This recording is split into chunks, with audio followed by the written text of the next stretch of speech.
Vamos a poner al día nuestro portfolio para este 2025. ¿Y por qué? Estrella, deberíamos hacer esto. El portfolio es la herramienta del diseñador gráfico, o realmente insertar aquí cualquier otra profesión creativa, para conseguir clientes o puestos de trabajo. Así que es clave para darte a conocer y que sepan qué es lo que haces. Ahora bien, ¿no sabes cómo hacerlo correctamente? Personalmente he tenido que ir creando muchos portfolios a lo largo de estos 4 años de carrera. Bien haya sido para enviárselo a un cliente, para conseguir unas prácticas o incluso para conseguir irme de Erasmus. Y todo eso, junto con la asignatura que tuve el cuatrimestre pasado en la universidad llamada Portfolio, me han ido enseñando unas cuantas cosas por el camino. ¿Y por qué estoy yo hoy aquí? O sea, ¿de qué va este vídeo? Bueno, pues estos últimos meses le he estado dando un repasito a mi portfolio, tanto a la web como al PDF, y he creído que es bastante interesante enseñaros el proceso. Así que vamos con ello. Esta parte del vídeo, sobre todo, si habéis aterrizado aquí sin saber muy bien siquiera qué es un portfolio. Antes que nada, voy a citar mis fuentes, y es que la mayoría de cosas que he aprendido sobre cómo hacer el portfolio, como os he comentado en la introducción, las he aprendido gracias a Sabina Alcaraz, que fue mi profesora de la asignatura de portfolio el año pasado en la universidad. Sabina es ilustradora, es diseñadora y además comparte mucha información sobre este tema en sus redes, así que ese es un tema que os interesa y os debería de interesar. Os recomiendo que le sigáis por ahí. Ahora sí, ¿qué es un portfolio? O portafolio, o portfolio, porque realmente en español solo está bien decir portfolio y portafolio, pero aquí somos un canal bilingüe y hacemos este fallo, que es usar el anglicismo portfolio, y lo hacemos de manera indistinta. Así que, pues eso. Un portfolio es una colección de materiales, documentos y trabajos que muestran las habilidades, competencias, logros y desarrollos de una persona o entidad en un campo específico. Por lo tanto, debería incluir proyectos que muestren lo que se nos da bien, pero no solo lo que se nos da bien, sino también aquello en lo que queremos trabajar. Es por esto que es importante no poner todo lo que hayamos hecho a lo largo de nuestra vida, sino solo aquello de lo cual queramos seguir realizando trabajo. Yo no sé tú, pero quizás las invitaciones que hiciste para la boda de tu primo no son el nicho en el que te quieres especializar. Yo lo dejo ahí. Que todo esto nos lleva a otro punto, que es el tema de la especialización. Si tú dentro de tu ámbito creativo estás muy especializado y además todos tus proyectos son como de un mismo tipo, pues no hay problema en que los pongas todos juntos. Pero si tienes como distintas áreas y te quieres enfocar a mandárselo a un cliente o para un puesto de trabajo que solamente toca parte de esas áreas, lo mejor es que te hagas distintos portfolios para cada uno de los perfiles que tú quieras representar. Hablaremos más de eso en un momento, no os preocupéis. De normal, un portfolio se prepara o bien a modo de PDF, que es súper cómodo para enviarlo por correo, o bien a modo de web. Estas son las dos maneras más comunes y son las dos que vamos a ver en este vídeo, que son las dos que llevo haciendo yo estos años, pero bien es cierto que si tienes una profesión creativa que requiere de otras especificaciones, hay veces que es interesante considerar otros soportes, como pueden ser realizar un vídeo, si estás en motion graphics o en tema animación, o por ejemplo llevar algún tipo de soporte impreso, enviar algo por correo postal, si tu trabajo es algo que va más relacionado con el tema de la impresión o de los acabados o las artes finales. Una de las preguntas que más suelen surgir cuando una persona hace su primer portfolio, y es una que yo también tuve,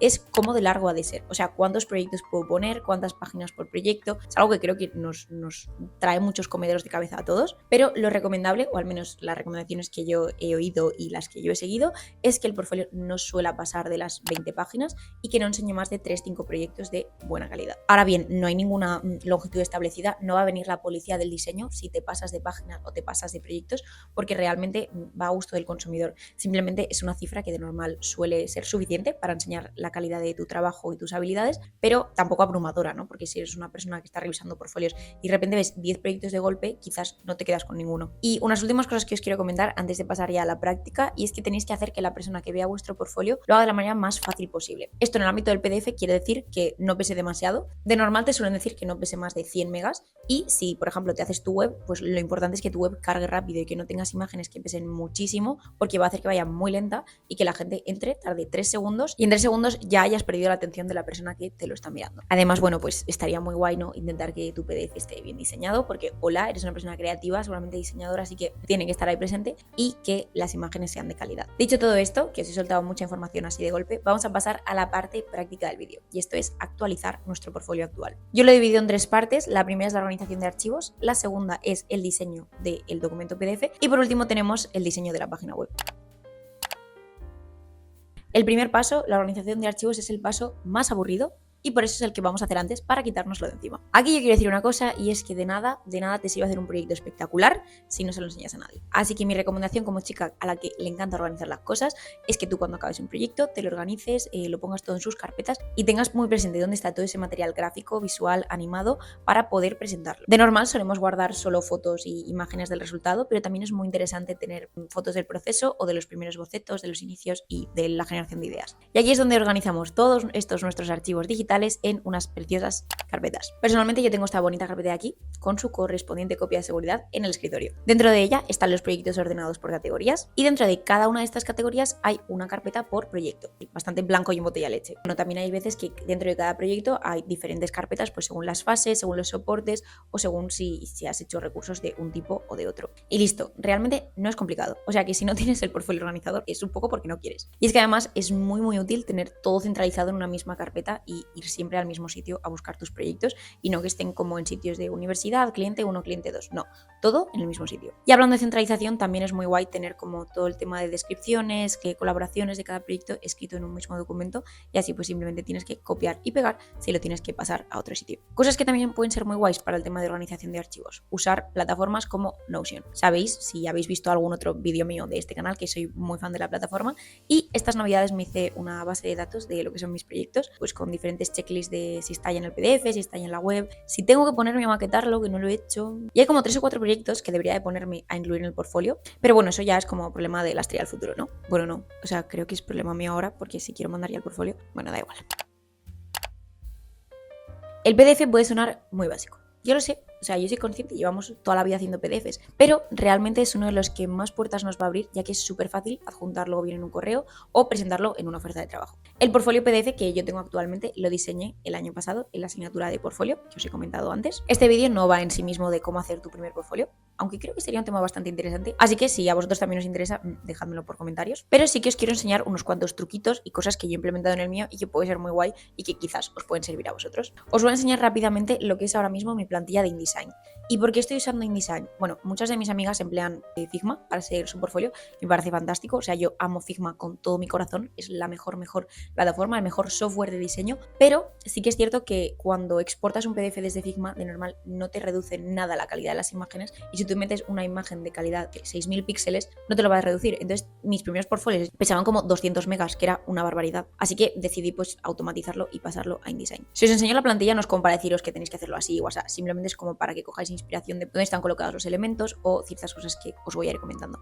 Primero de todo, abrimos con la portada, vaya, bastante obvio. La portada además está guay que refleje un poco tu identidad de marca, si tienes una identidad visual propia. Yo la que empleo en este portfolio es la que diseñé el año pasado, la asignatura de portfolio con Sabina. Lo que pasa que no me acaba de encantar, entonces en el momento en el que yo tenga un poquito de tiempo libre y tiempo para comerme la cabeza, yo sé que esto va a cambiar. Ahora mismo no, ahora mismo estamos con el TFG, estamos con el último cuatrimestre, no nos da la vida para más, pero en algún momento esto será distinto. Entonces, bueno, aquí en la portada un poco de información básica. Luego pasamos a una página en la cual pues pones una foto tuya, ¿no? Que te vean y sepan que eres una persona real y que sonríes, que eres muy maja. Pones un poquito un statement, ¿no? De quién eres como diseñador, como persona, hablas de tu experiencia, tus logros, la educación o algún tipo de habilidad. Pasamos luego ya a la estructura de cada uno de los proyectos. Yo personalmente suelo emplear 3 páginas por proyecto. Hay veces que empleo 4, pero solo si hago un portfolio como muy chiquitito, con pocos proyectos totales. Y la primera suele ser siempre una foto a sangre y normalmente solo una foto. Porque esta página de normal va acompañada pues con el título, una descripción, cuento un poco con quién he hecho el proyecto y también como una serie de etiquetas de qué disciplinas del diseño. De normal me gusta emplear solo una imagen porque suele ser la más potente del proyecto y hace que la persona que lo está viendo pues se quede con la idea general de qué va. Ahora bien, si pasas página, el resto de páginas para este mismo proyecto suelen tener entre 1, 2 o incluso 3 imágenes para aprovechar mejor el espacio. Además, pues les pongo una pequeña leyenda de qué es cada imagen por si acaso no ha quedado claro y realmente ya está. Comentaros aquí una cosa que me parece muy importante y es que utilices el programa que utilices, como es algo que vas a tener que editar, cambiar, duplicar, modificar, es muy importante que las capas estén nombradas, ordenadas y que todo esté en su sitio. Así que yo en InDesign lo tengo así organizado y además lo tengo pues en 2 idiomas, ¿no? En español y en inglés, pues según a quien se lo quiera mandar. La última página de este portfolio PDF, en mi caso es la página de contacto, que pues como el propio nombre dice, pues incluye redes, incluye el correo, incluye el enlace a la web y así se lo ponemos fácil a la persona que lo está viendo para que si nos quieren contactar, que por favor que nos quieran contactar, pues que se pongan en contacto con nosotros. Y ya está. está. ¿Es sencillo? Pues sí, la verdad que es bastante sencillo. Pero oye, ¿cumple su función? Pues yo diría que también. Ves mis proyectos, me ves a mí un poco, si te apetece. Incluso tienes la información de cómo contactarme. Es que realmente no necesitas mucho más. Así que ahora que hemos zanjado de bien el tema del PDF, pasamos a la web. Rediseñar la web es otro tostón, ¿eh? O sea, que nadie os engañe, nadie os va a quitar vuestras horas de pelearos con la informática y preguntaros por qué estáis haciendo esto. Pero yo creo que al final pues merece la pena. Por suerte, lo que es el grosso de mi web ya estaba diseñada, porque la diseñé, volvemos otra vez a la asignatura de portfolio. Gracias otra vez, Sabina, agradeceré toda mi vida esa asignatura. Y yo personalmente pues decidí programármela yo a mano, utilizando HTML, utilizando CSS, un poquito de JavaScript, que no somos tampoco tontas, probando mucho y hasta que las cosas quedaban como yo quería. Hablando del tema de las cosas como yo quería. Si estáis haciendo vuestra primera web, es bastante recomendable utilizar plataformas como por ejemplo WordPress, y WordPress lo que está guay es que creo que hay veces que regalan el hosting gratis, o sea que eso está muy guay, pero yo con WordPress lo intenté y no pude. O sea, fue una relación que no funcionó, chicos. Porque está muy bien y tiene muchas cosas, pero había ciertos niveles de personalización que yo no podía tocar. Y a mí eso me rayaba mucho. O sea, yo soy diseñadora y si puedo, yo lo toco todo. Así que dije, mira, yo no voy a pasar por este. Prefiero llorar sola con mi código. Y eso es lo que hicimos. Llegó junio del año pasado, yo entregué mi web, estaba súper contenta. Mamá, si buscas mi nombre en Google, sale mi web. Pero desde junio hasta diciembre, una cosa así, yo cada vez que entraba a mi web, yo la veía y no la notaba bien. ¿Sabes? Como que yo veía que había cosas que me chirriaban mucho. No eran grandes cosas, porque al fin y al cabo mis proyectos siguen siendo los mismos, sino más tema de disposición y cómo estaba contando un poco quién era yo y qué es lo que hacía. Así que realmente el rediseño de la web es el motivo por el cual está aquí este vídeo, así que si os resulta útil tenéis que darle las gracias a la web. Y en Navidad dije, estrella, esto se va a acabar. Y cogí mi Figma y me puse a rediseñarla. Pasitos que hicimos, pues primero de todo busqué referentes, luego rediseñé las páginas que quería cambiar en Figma y por último me puse ya, abrí Visual Studio Code y empezamos a programar. Os voy a ir poniendo en pantalla una comparación de lo que es la web vieja con lo que es la web nueva para que podáis ver la comparación y podáis ver que no estoy loca y que las cosas que he cambiado efectivamente necesitaban ser cambiadas o al menos se nota la diferencia. Empezamos por la página principal y en la página principal lo primero que podemos ver ya de ya es la diferencia de los tamaños de los menús, y es que en la inicial a mi gusto eran muy grandes y los he reducido bastantes. Quizás son un poco pequeños, puede ser, pero me gusta que sean pequeños, así que bueno, chica, cada uno con su gusto. Seguimos luego con el vídeo este de imágenes que eran como PNGs uno encima del otro, que oye, no estaba mal, pero no me acababa de gustar y además como que tardaba bastante a cargar, así que ahora ha sido reemplazado por simplemente una frase, un statement, que estaba antes más abajo y ahora está junto, y así pues ocupamos menos secciones, captamos mejor la atención del espectador y además cuando haces hover por alguna de las palabras o encima de mi nombre pues van saliendo imágenes y así no es simplemente texto. Luego a nivel de los proyectos de aquí de la página no ha cambiado mucho, simplemente he añadido una pequeña animación y es que cuando pasas el ratón por encima de las imágenes pues, se redondean un poquito las esquinas y además pues se hace un pequeño zoom como para que te den más ganas de clicar. Pasando luego a lo que es la página de proyectos, en la cual están todos mis proyectos, simplemente he reducido un poco los espacios, los márgenes y creo que he hecho más grandes las imágenes, las he hecho como en proporción al tamaño de la pantalla, no a una altura fija. Luego, una de las páginas que más ha cambiado ha sido la página de detalle, que no es que la arquitectura anterior estuviera mal, es más, me sigue gustando bastante y sigue siendo bastante funcional, pero me apetecía que se apreciaran mejor las imágenes, porque creo que a nivel visual estoy en ese punto de mi vida en el que quiero que se vean mal las cosas. Entonces, simplemente lo he distribuido de esta otra manera. La página de contacto anterior también me parece que la haya sacado de otro lugar, pero es que no me gustaba demasiado y me parecía que estaba como muy llena de elementos, que si la foto, las pegatinas, tal.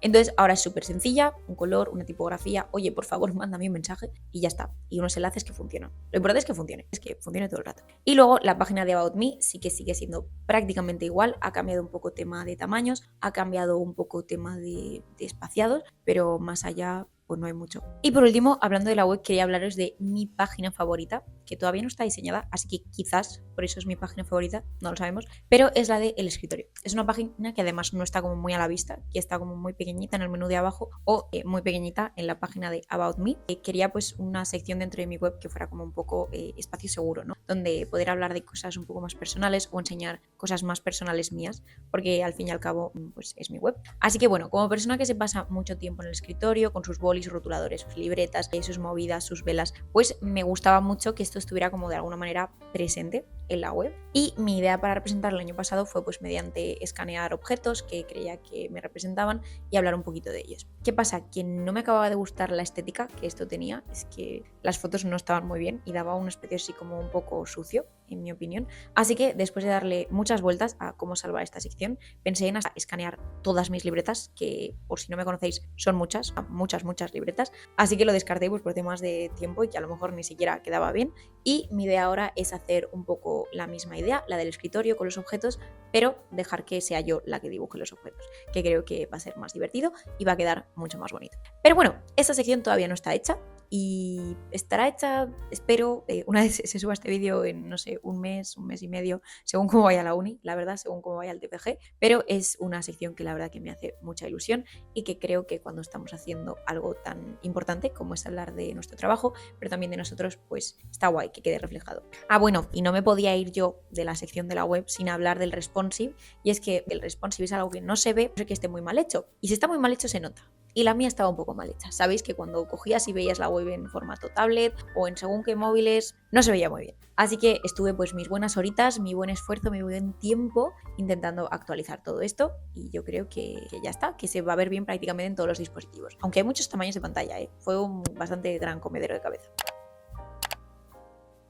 Vale, y después de tanto esfuerzo, tanto trabajo, tanta dedicación, ya tenemos todos nuestros materiales, ya está todo listo y ya estamos preparados para conseguir trabajo, conseguir clientes y ser ricos y jubilarnos en las Maldivas. No va a pasar, pero bueno, hay que ser optimistas. Me apetecía aprovechar este último cachito del vídeo para comentaros un par de cosas de todo el tema de actualizar tu portfolio. Porque creo que actualizar el portfolio es, número uno, una cosa que nos da mucha pereza a todos y que está guay, pues tener vídeos que te recuerden a lo que tengo que actualizar el portfolio. Número 2, es algo que cuesta mucho tiempo y siento que hay veces que no se visualiza el tiempo y el esfuerzo que cuesta actualizarlo. Porque es como, sí, tienes que tener el portfolio actualizado, sí, pero también tenemos una vida, unos estudios, unos clientes, bueno, cada uno tiene sus condiciones personales y visualizar que es algo que no se hace de hoy para mañana, pues también está bien. Además, que es eso, que hay gente que de repente, en plan, no ha dado señales de vida en 3 años y llega con una web espectacular que hace 3 mortales hacia atrás y tú te quedas con cara de dónde ha salido eso? Pero bueno, la mía, que no es ni espectacular ni da 3 vueltas hacia atrás, sino que es más bien funcional y sencillita, pues también me ha costado mi tiempo. Así que creo que está bien que los demás sepamos la inversión de tiempo y de esfuerzo que ha hecho otra persona. Y mirad que me dedico a cambiar 3 tonterías, el tamaño del menú, pero bueno, pues soy lenta. ¿Qué se le va a hacer? Tener un buen portfolio es realmente un proyecto en sí mismo. Y por último, todo el tema del portfolio siento que es algo bastante desconocido para mucha gente y sobre todo si es gente que no está dentro del mundo creativo, o incluso yo recuerdo cuando quería estudiar algo creativo y veía muchas universidades que te pedían un portfolio y yo decía, ¿qué es eso? ¿Y cómo se hace? Entonces, bueno, creo que está guay hablar de ello, hablar de qué es, acercarlo a un público que no seamos simplemente nosotros los diseñadores. Y así, bueno, de paso también que mi madre entienda que es un portfolio cada vez que yo le digo que tengo que actualizarlo. Espero que haya sido útil el vídeo, el proceso y todas esas cositas y truquitos que os he ido enseñando detrás de las cámaras, que de normal no se ven. Y si ha sido así, no dudéis de dejármelo en los comentarios. Suscribiros, darle like, todas esas cosas que se suelen decir. Y por mi parte, me despido hasta el próximo vídeo. Y ya está.